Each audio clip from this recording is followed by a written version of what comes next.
قبر میں سیاہ رنگ کے نیلی آنکھوں والے فرشتوں کا آنا، سیاہ رنگ اور نیلی آنکھیں۔ سیدنا ابو ہریرہ سے روایت ہے، انہوں نے کہا کہ رسول اللہ صلی اللہ علیہ وسلم نے فرمایا، جب کسی میت یا تم میں سے کسی ایک کو قبر میں رکھ دیا جاتا ہے تو اس کے پاس سیاہ رنگ کے نیلی آنکھوں والے دو فرشتے آتے ہیں، ایک کو منکر اور دوسرے کو نکیر کہا جاتا ہے۔ منکر جس کا انکار کیا جائے، یعنی جن کی شکلیں ایسی ہوں گی کہ انسان ان کو دیکھنا نہیں چاہے گا، یعنی ڈرے گا۔ فرشتوں کا گرز لے کر آنا، سیدنا ابو سعید الخدری سے روایت ہے، انہوں نے کہا کہ میں ایک جنازے میں نبی صلی اللہ علیہ وسلم کے ساتھ شریک تھا تو رسول اللہ صلی اللہ علیہ وسلم نے فرمایا، لوگو یقیناً یہ امت اپنی قبروں میں آزمائی جائے گی۔ یہ امت کون سی امت؟ امت مسلمہ اپنی قبروں میں آزمائی جائے گی، اس کا ٹیسٹ لیا جائے گا۔ چنانچہ جب انسان کو دفن کیا جاتا ہے پھر اس کے ساتھی چلے جاتے ہیں تو ایک فرشتہ اس کے پاس آتا ہے جس کے ہاتھ میں گرز ہوتا ہے، بس وہ اسے بٹھا دیتا ہے۔ یعنی نہ صرف یہ کہ ان کی شکل بھیانک ہوتی ہے بلکہ انہوں نے جو کچھ اٹھایا ہوتا ہے، جس حال میں آتے ہیں اس سے بھی ڈر لگتا ہے۔ اور ایک اور روایت میں آتا ہے، پھر میت کے پاس دو سختی سے ڈانٹنے والے فرشتے آتے ہیں جو اسے ڈانٹتے ہیں اور اسے بٹھاتے ہیں۔ یعنی یہ سوال جواب آسان نہیں ہے، معاملہ نرمی کا نہیں سختی کا ہوگا۔ کچھ پوچھنا چاہیں پچھلے اس میں سے؟ گرز ہیمر،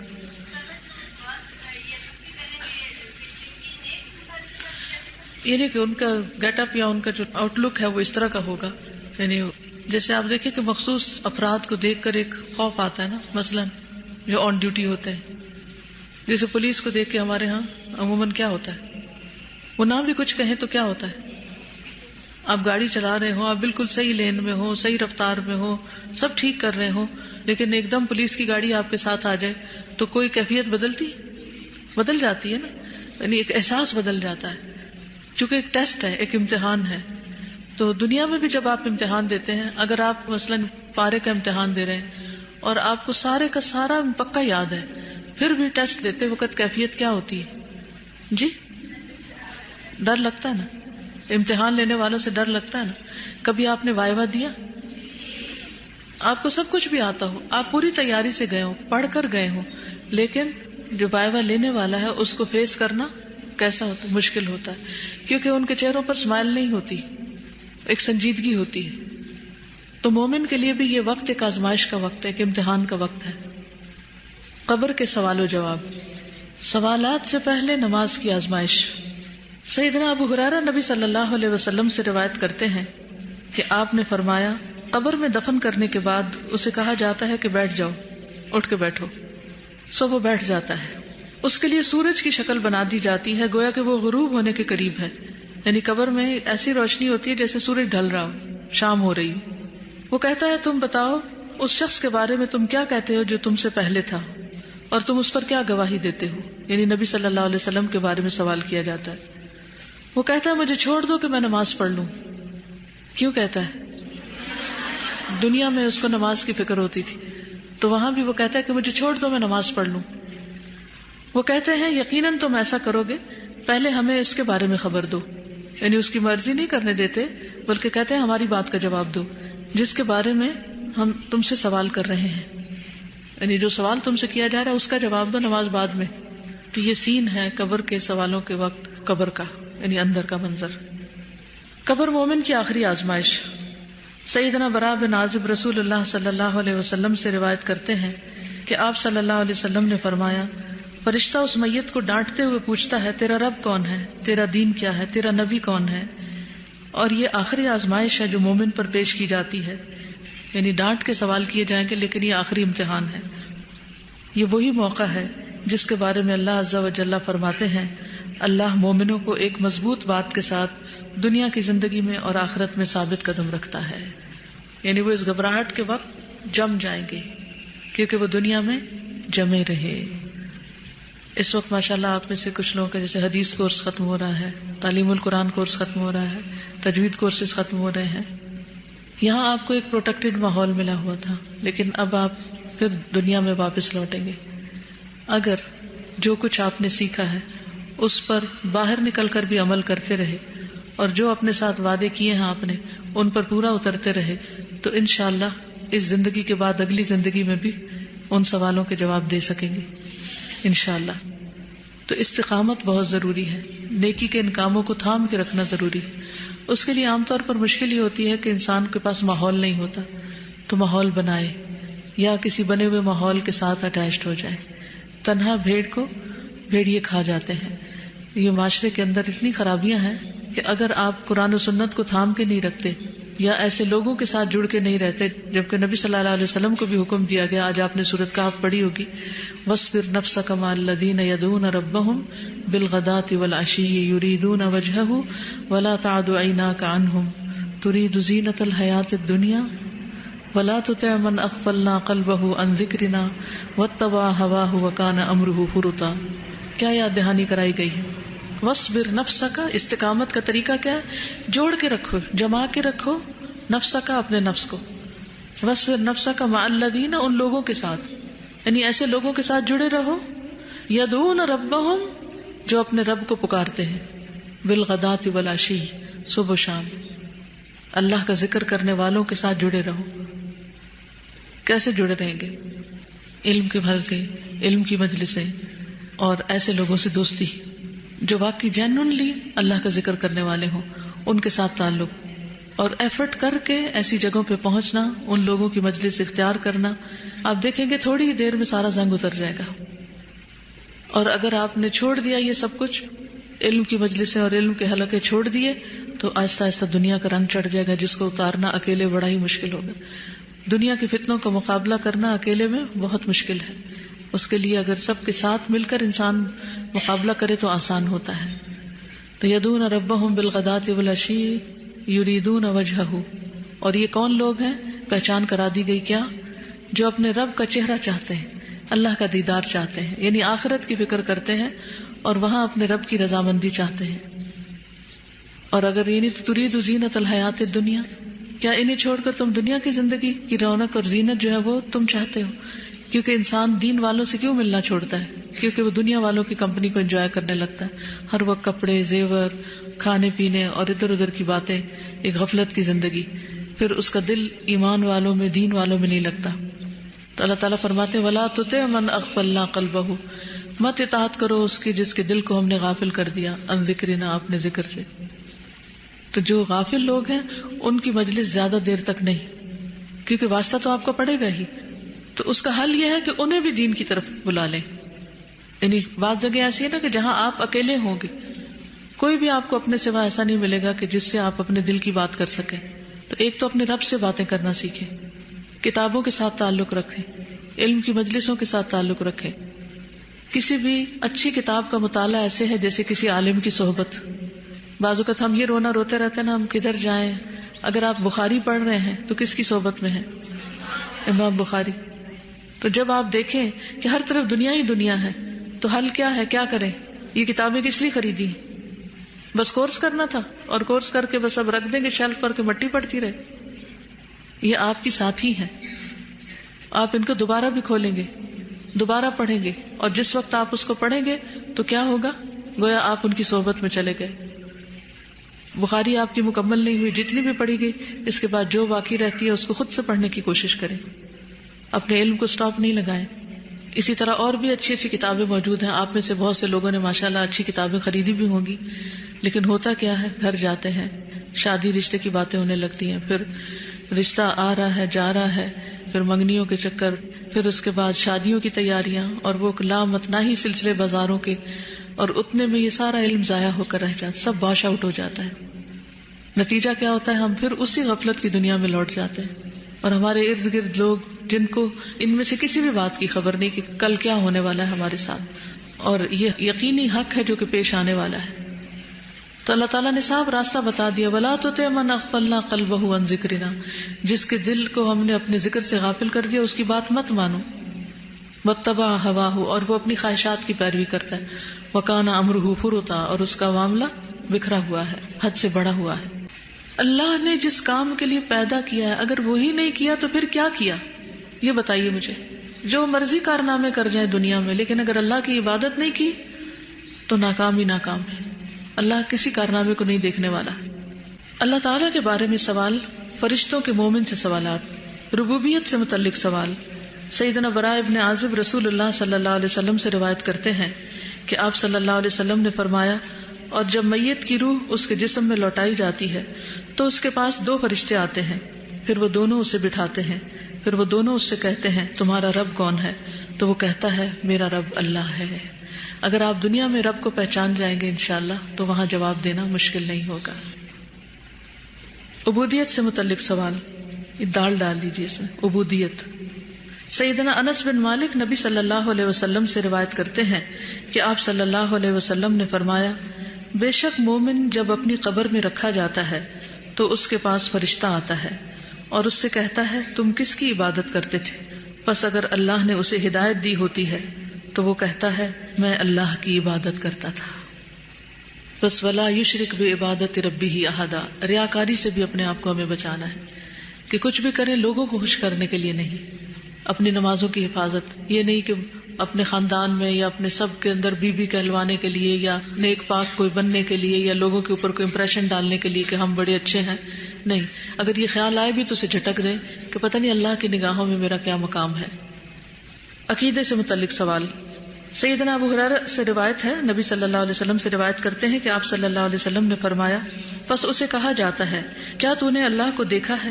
تو وہ کہتا ہے کوئی ایک بھی اس لائق نہیں کہ وہ دنیا میں اللہ کو دیکھ سکے۔ اب یہ کون جواب دے پائے گا؟ جو یہ اس بات پر ایمان رکھتا ہے کہ لا تدرکہ الابصار۔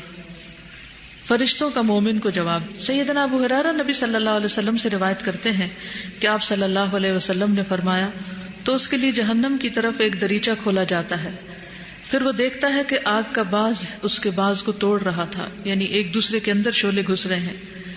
اسے کہا جاتا ہے دیکھ جس سے اللہ نے تجھے بچا لیا۔ پھر اس کے لیے جنت کی طرف دریچہ یعنی کھڑکی کھولی جاتی ہے، وہ اس کی آب و تاب اور جو کچھ اس میں ہے اسے دیکھتا ہے۔ اسے کہا جاتا ہے یہ تیرا ٹھکانہ ہے، اور اسے کہا جاتا ہے تو یقین ایمان پر تھا اور اسی پر تو فوت ہوا اور انشاءاللہ اسی پر تو اٹھایا جائے گا۔ تو اچھا خاتمہ اور ایمان پر موت ہونا جو ہے یہ بھی بڑا ضروری ہے۔ فرشتوں کے غیر مومن سے سوالات، فرشتوں کا ڈانٹ کر سوال پوچھنا۔ سیدنا انس بن مالک نبی صلی اللہ علیہ وسلم سے روایت کرتے ہیں کہ آپ صلی اللہ علیہ وسلم نے فرمایا، اور بے شک جب کافر اپنی قبر میں رکھ دیا جاتا ہے تو اس کے پاس ایک فرشتہ آتا ہے، پس وہ اسے ڈانٹتا ہے اور اسے کہتا ہے تو کس کی عبادت کرتا تھا؟ تو وہ کہتا ہے مجھے نہیں پتا، لا ادری، مجھے نہیں پتا کس کی عبادت کرتا تھا۔ تو یہ لا ادری کی کیفیت جو ہے نا کہ مجھے نہیں پتا، اس سے باہر نکلنے کی ضرورت ہے اور اللہ کی پہچان کی ضرورت ہے۔ غیر مومن کا جواب، سیدنا براء ابن عازب رسول اللہ صلی اللہ علیہ وسلم سے روایت کرتے ہیں جب غیر مومن کی روح اس کے جسم میں لوٹائی جاتی ہے تو اس کے پاس 2 فرشتے آتے ہیں، پھر وہ دونوں اسے بٹھاتے ہیں، پھر وہ دونوں اس سے کہتے ہیں تمہارا رب کون ہے؟ وہ کہتا ہے افسوس افسوس افسوس میں نہیں جانتا۔ آج دنیا میں کتنے ہی ایسے لوگ ہیں جن کو رب کا نہیں پتا اور انہوں نے بھی مرنا ہے، پھر ان کا کیا بنے گا؟ سب کی فکر کیا کریں اور علم حاصل کر کے بیٹھ نہیں جائیں، امن چین سے ایک شخص کو بھی پہنچا دیں گے تو ہو سکتا ہے وہی شخص آپ کے لیے صدقہ جاریہ بن جائے اور پتہ نہیں کتنے لوگوں تک پیغام پہنچانے کا ذریعہ بن جائے، کیونکہ ان سب تک ہم تو نہیں پہنچ سکتے نا۔ کیا خیال ہے؟ ہم پوری دنیا کے لوگوں تک پہنچ سکتے ہیں، لیکن اگر ہم ایک چراغ جلاتے ہیں اور ہم سے ایک روشنی لیتا وہ آگے اور آگے، تو اس طرح پوری دنیا روشن ہو سکتی ہے۔ تو اپنے حصے کا چراغ جلاتے جانا ہے، پڑھ لکھ کر گنوانا نہیں، ضائع نہیں کرنا، اور چھوٹی سی کوشش کو بھی بیکار نہیں سمجھنا اور اس انتظار میں نہیں رہنا کہ بڑی بڑی کوششیں کریں تو تبھی ہم کچھ کرنے کے قابل ہوں گے۔ ہمیں کسی کو دکھانا تو نہیں، ہمارا معاملہ تو اللہ کے ساتھ ہے، ہمیں اس کی مخلوق کی بھلائی کرنی ہے۔ تو انشاءاللہ جب ہم اللہ کے کنبے کی، اللہ کی مخلوق کی بھلائی کریں گے تو ہماری بھی شاید نجات ہو جائے۔ فرشتوں کا جواب، سیدنا انس نبی صلی اللہ علیہ وسلم سے روایت کرتے ہیں آپ صلی اللہ علیہ وسلم نے فرمایا، تو اس سے کہا جاتا ہے نہ تو نے علم حاصل کیا اور نہ تو نے قرآن کی تلاوت کی، لا دریتا ولا تلیتا۔ تو اس سے یہ پتہ چلتا ہے کہ ان باتوں کو یاد رکھنے کے لیے قرآن کی تلاوت کرتے رہنا چاہیے۔ دین کے بارے میں سوال، فرشتوں کا سوال اور مومن کا جواب۔ سیدنا ابو ہریرہ نبی صلی اللہ علیہ وسلم سے روایت کرتے ہیں کہ آپ صلی اللہ علیہ وسلم نے فرمایا، بے شک میت قبر میں پہنچ جاتی ہے تو نیک آدمی کو اس کی قبر میں بٹھایا جاتا ہے، نہ اسے کوئی گھبراہٹ ہوتی ہے اور نہ وہ حواس باختہ ہوتا ہے، پورا کانفیڈنٹ ہوتا ہے۔ پھر اسے کہا جاتا ہے تو کس چیز میں تھا؟ تو وہ کہتا ہے میں اسلام میں تھا۔ سوچئے کیا آج ہماری آئیڈینٹی بھی اسلام ہے یا فرقہ واریت ہے یا کسی اور چیز کو ہم زیادہ امپورٹنٹ سمجھتے ہیں مسلمان ہونے سے؟ اگر کبھی بھی کسی وقت کوئی ہم سے پوچھے تم کون ہو تو کیا کہنا چاہیے؟ میں مسلمان ہوں۔ ایک اور روایت میں ہے پھر وہ دونوں فرشتے اس سے کہتے ہیں تمہارا دین کیا ہے؟ تو وہ کہتا ہے میرا دین اسلام ہے، میرا دین اسلام ہے۔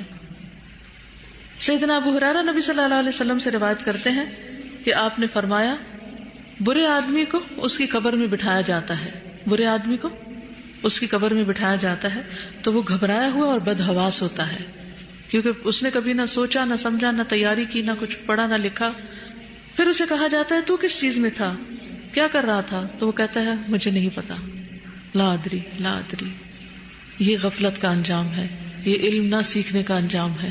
تو اس لیے بھرپور کوشش کرنی چاہیے کہ ہم زیادہ سے زیادہ خیر اور بھلائی کی باتیں سیکھتے چلے جائیں، علم یقینی حاصل کریں۔ نبی صلی اللہ علیہ وسلم کے بارے میں سوال، مومن سے سوالات۔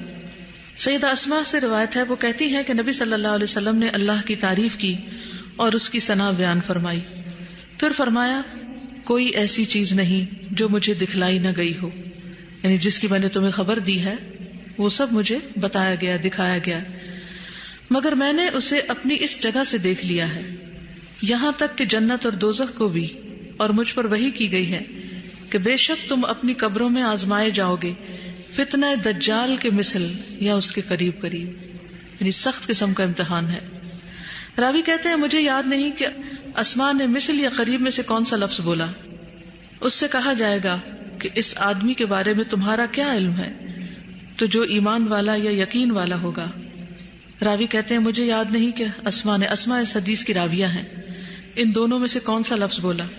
امانت اور دیانت کو آپ دیکھیے، ایک ایک لفظ کو روایت کرتے ہوئے بھی اگر شک پڑ گیا تو شک کو بھی روایت کر رہے ہیں کہ ہم پر ذمہ داری نہ آئے، کیونکہ اس کا بھی آگے پھر اپنا امپیکٹ ہوتا ہے، جو بھی لفظ بولا جائے اس کے اپنے میننگز ہوتے ہیں۔ وہ کہے گا وہ اللہ کے رسول محمد صلی اللہ علیہ وسلم ہے جو ہمارے پاس واضح دلائل اور ہدایت لے کر آئے، تو ہم نے اسے قبول کر لیا اور ہم نے ان کی پیروی کی، وہ محمد صلی اللہ علیہ وسلم ہے۔ 3 بار یہ کہے گا۔ کیا کہے گا؟ اب دیکھے بغیر بتائیے کیا کہے گا؟ وہ محمد صلی اللہ علیہ وسلم ہے جو ہمارے پاس واضح دلائل اور ہدایت لے کر آئے، تو ہم نے اسے قبول کر لیا اور ہم نے ان کی پیروی کی۔ تو اس سے کیا پتہ چلتا ہے کہ نبی صلی اللہ علیہ وسلم پر ایمان لانے کا مطلب من نبیوں کا پیچھے ہم پڑھ بھی چکے ہیں اصول ثلاثہ میں، اس میں سب سے پہلے جو وہ لائے ہیں اس کی تصدیق کرنا، اسے قبول کرنا، اس کا اتباع کرنا، یہ ضروری ہے۔ مومن کا نبی صلی اللہ علیہ وسلم کی رسالت کی گواہی دینا۔ سیدنا انس نبی صلی اللہ علیہ وسلم سے روایت کرتے ہیں کہ آپ صلی اللہ علیہ وسلم نے فرمایا 2 فرشتے اس میت کے پاس آتے ہیں، پھر اسے بٹھاتے ہیں، پھر وہ دونوں اس سے کہتے ہیں کہ اس شخص یعنی محمد صلی اللہ علیہ وسلم کے متعلق تم کیا کہتے تھے؟ وہ جواب دیتا ہے میں گواہی دیتا ہوں کہ بے شک وہ اللہ کے بندے اور اس کے رسول ہیں۔ کیا؟ اشہد ان محمدا عبدہ ورسولہ۔ ایک اور روایت میں ہے کہ وہ دونوں فرشتے اس سے کہیں گے تم اس شخص محمد صلی اللہ علیہ وسلم کے بارے میں کیا کہتے تھے؟ تو وہ جواب دے گا جیسے وہ دنیا میں کہتا تھا کہ وہ اللہ کے بندے اور اس کے رسول ہیں۔ نور نہیں، فرشتے نہیں، کیا ہیں؟ اللہ کے بندے ہیں اور اس کے رسول ہیں۔ میں گواہی دیتا ہوں کہ اللہ کے سوا کوئی معبود نہیں اور بے شک محمد صلی اللہ علیہ وسلم اس کے بندے اور اس کے رسول ہیں۔ میں سوچ رہی تھی کہ جو لوگ نبی صلی اللہ علیہ وسلم کے بعد اوروں کو نبی مانتے ہیں وہ کیا جواب دیں گے؟ جب ان سے پوچھا جائے گا کہ تمہارا نبی کون ہے تو وہ کیا ان کے نام لے کر جواب دیں گے کہ غلام احمد قادیانی ہمارا نبی تھا، یا اور جس کو جس نے نبی مانا؟ تو اس معاملے میں بھی عقیدے کی درستگی بہت ضروری ہے۔ جو جس کو مانتا ہے، جس سے محبت رکھتا ہے، اسی کا ذکر وہاں کرے گا۔ اور ایک اور روایت میں ہے پھر کہا جاتا ہے کہ تیرا نبی کون ہے؟ تو وہ کہتا ہے میرے نبی محمد صلی اللہ علیہ وسلم ہے۔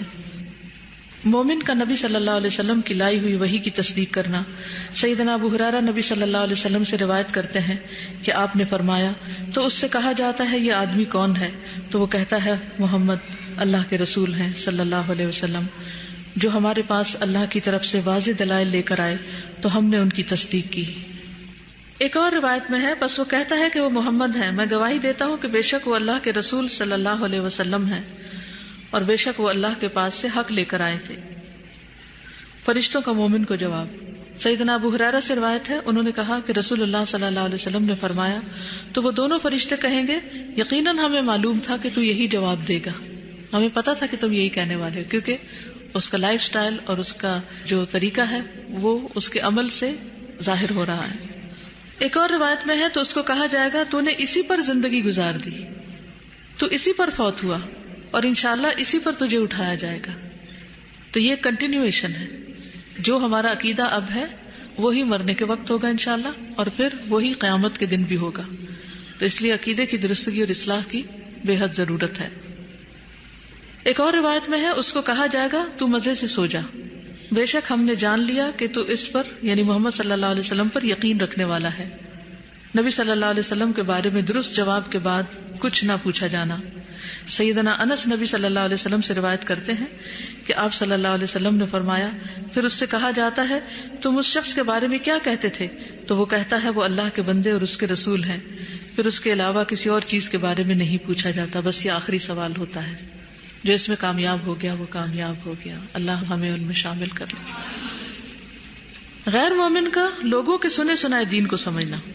سیدنا ابو ہریرہ نبی صلی اللہ علیہ وسلم سے روایت کرتے ہیں کہ آپ صلی اللہ علیہ وسلم نے فرمایا قبر میں فرشتے غیر مومن کے پاس آتے ہیں، بس اس کو کہا جاتا ہے بیٹھ جاؤ، وہ خوف زدہ ڈرا ہوا بیٹھ جاتا ہے، بس کہا جاتا ہے کیا تم نے اس شخص کو دیکھا ہے جو تم میں موجود تھا؟ تم اس شخص کے بارے میں کیا کہتے ہو جو تم میں موجود تھا اور تم اس پر کیا گواہی دیتے ہو؟ بس وہ کہتا ہے کون سا شخص؟ وہ ان کے نام تک رہنمائی نہیں پا سکتا، یعنی اس کو کوئی کلو نہیں ہوتا کس کی بات ہو رہی ہے۔ سو اس سے کہا جاتا ہے محمد صلی اللہ علیہ وسلم۔ وہ کہتا ہے میں نہیں جانتا، میں لوگوں کو بات کرتے سنتا تھا، جیسے لوگ کہتے تھے میں بھی کہہ دیتا تھا۔ یعنی نبی صلی اللہ علیہ وسلم کے بارے میں میرا اپنا کوئی علم نہیں تھا، بس سنی سنائی بات تھی، میں نے بھی وہی دہرا دی۔ تو ایک ہوتا ہے بس جو ماں باپ سے سنا، جو لوگوں سے سنا، اس کو سن کر وہ ماننا، اور ایک یہ ہے کہ خود جاننا اور پھر ماننا، ان دونوں میں فرق ہے۔ جواب نہ آنے پر افسوس کا اظہار کرنا۔ سیدنا براء بن عازب رسول اللہ صلی اللہ علیہ وسلم سے روایت کرتے ہیں کہ آپ نے فرمایا پھر وہ دونوں فرشتے پوچھتے ہیں یہ آدمی کون ہے جو تم میں بھیجا گیا تھا؟ تو وہ کہتا ہے افسوس افسوس مجھے نہیں معلوم۔ فرشتوں کا غیر مومن کو جواب۔ سیدنا ابو ہریرہ سے روایت ہے انہوں نے کہا کہ رسول اللہ صلی اللہ علیہ وسلم نے فرمایا پھر وہ دونوں فرشتے کہیں گے یقیناً ہمیں معلوم تھا کہ تو یہی جواب دے گا، ہمیں پتا تھا تم یہی کہو گے، یعنی اس کے عمل سے ظاہر ہو رہا تھا۔ اور ایک اور روایت میں پھر فرشتہ کہتا ہے کہ نہ تو نے علم حاصل کیا، نہ تو نے تلاوت کی، اور نہ تو نے ہدایت پائی۔ ایک اور روایت میں آتا ہے پس اس کو کہا جاتا ہے کہ تو نے اسی پر زندگی گزاری، اسی پر تو فوت ہوا، انشاءاللہ اسی پر تو اٹھایا جائے گا۔ اور ایک روایت میں ہے تو زندگی میں بھی شک پر تھا، شک کی بات بھی ہوگی وہاں، تو زندگی میں بھی شک پر تھا، اسی حالت پر تو مر گیا اور اسی پر انشاءاللہ تو اٹھایا جائے گا، اور پھر یہ آخری سوال ہوگا۔ سیدنا براء ابن عازب رسول اللہ صلی اللہ علیہ وسلم سے روایت کرتے ہیں جب سوالوں کے بعد پھر وہ دونوں فرشتے اس سے کہتے ہیں اور تم یہ جواب کیسے جانتے ہو؟ وہ کہتا ہے میں نے اللہ کی کتاب پڑھی، بس میں اس پر ایمان لایا اور میں نے اس کی تصدیق کی۔ تو اس سے یہ پتہ چلتا ہے کہ ہمیں اپنے علم کا منبع اور سورس کس کو سمجھنا چاہیے؟ قرآن و سنت کو، کیونکہ وہ کیا کہے گا کہاں سے پڑھی، وہی نہیں کہے گا میری اماں نے بتائی، ابا نے بتایا تھا، کہے گا میں نے قرآن پڑھا اور وہاں سے جانا۔ اس لیے خوش قسمت ہیں آپ جنہوں نے قرآن پڑھ کر یہ دلائل براہ راست وہاں سے حاصل کیے۔ اللہ تعالیٰ کا جواب، اللہ تعالیٰ کا مومن کے جواب کی تصدیق کرنا اور جنت کا لباس اور نعمتیں ملنا۔ سیدنا براء ابن عازب رسول اللہ صلی اللہ علیہ وسلم سے روایت کرتے ہیں تو آسمان سے ایک پکارنے والا پکارتا ہے، یعنی اللہ تعالیٰ کہ میرے بندے نے سچ کہا، بس اس کے لیے جنت کا بستر بچھا دو اور اس کے لیے جنت کی طرف ایک دروازہ کھول دو اور اسے جنت کے کپڑے پہنا دو۔ آپ نے فرمایا پھر اس کے پاس جنت کی راحت، رزق اور خوشبو آتی ہے۔ اللہ تعالیٰ کا غیر مومن کے جواب کی تکذیب کرنا اور جہنم کا لباس اور سزا ملنا۔ سیدنا براء ابن عازب رسول اللہ صلی اللہ علیہ وسلم سے روایت کرتے ہیں کہ آسمان سے پکارنے والا پکارتا ہے، یعنی اللہ تعالیٰ کہ اس نے جھوٹ کہا، اس کے لیے جہنم کا بچھونا بچھا دو اور جہنم کا لباس پہنا دو اور اس کے لیے جہنم کی طرف دروازہ کھول دو۔ آپ صلی اللہ علیہ وسلم نے فرمایا تو اس کے پاس اس کی تپش اور اس کی زہریلی ہوا یعنی لو آنے لگتی ہے، یعنی قبر کا رہنا بھی ایک مصیبت اور عذاب بن جاتا ہے۔ آج کا وقت ختم ہو چکا ہے. اللہ تعالی ہمیں بہترین علم اور عمل کی توفیق عطا فرمائے. سبحانک اللہم و بحمدک اشہد ان لا الہ الا انت استغفرک و اتوب الیک.